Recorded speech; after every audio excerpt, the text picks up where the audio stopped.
नमस्कार। जज्बा सीरीज के आखिरी एपिसोड में मैं road tractor Raj, president of the road track club of Ahmedabad west line, आप सभी का तहे दिल से स्वागत करता हूँ।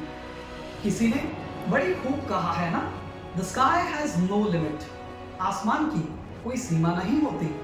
इस विधान को अपने जीवन में किसी ने चरितार्थ किया हो तो वे हैं सर स्टीफन हॉकिंस।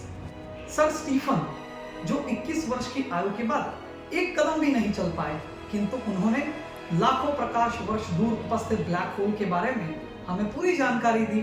वे 21 वर्ष की आयु के बाद एक अक्षर भी नहीं बोले, किंतु ज्ञान और विज्ञान के क्षेत्र में कार्यरत कई विद्यार्थियों को उन्होंने दुनिया में घूमकर पढ़ाया। उनका जन्म 8 जनवरी 1942 को इंग्लैंड के ऑक्सफोर्ड में हुआ। उनका बचपन विश्व युद्ध 2 में और बमबारी के बीच बीता, किंतु विद्यालय और महाविद्यालय के समय में उन्हें गणित और विज्ञान के प्रति रुचि ने आकर्षित किया।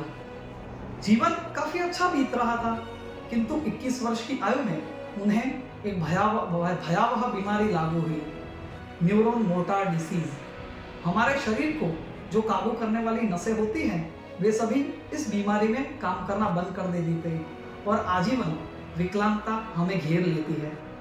डॉक्टरों ने सर स्टीफन को 2 वर्ष की ही मोहलत दी थी, किंतु उन्होंने 76 साल तक जीकर यह साबित कर दिया कि विकलांगता केवल शरीर पर हावी हो सकती है, दिमाग पर नहीं।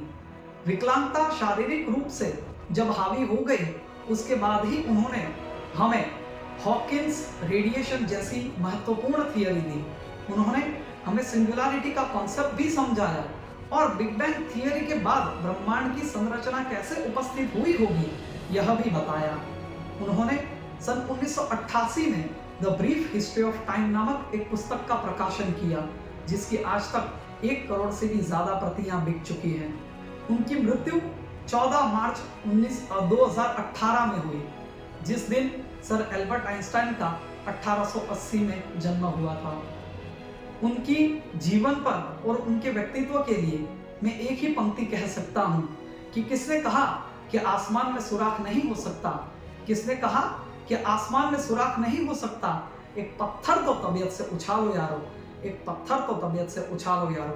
मैं आशा रखता हूँ कि आप सभी ने इस जज्बा सीरीज का पूरा लुत्फ उठाया होगा और यह जाना और समझा भी होगा कि विकलांगता केवल शरीर पर हावी हो सकती है, दिमाग पर नहीं।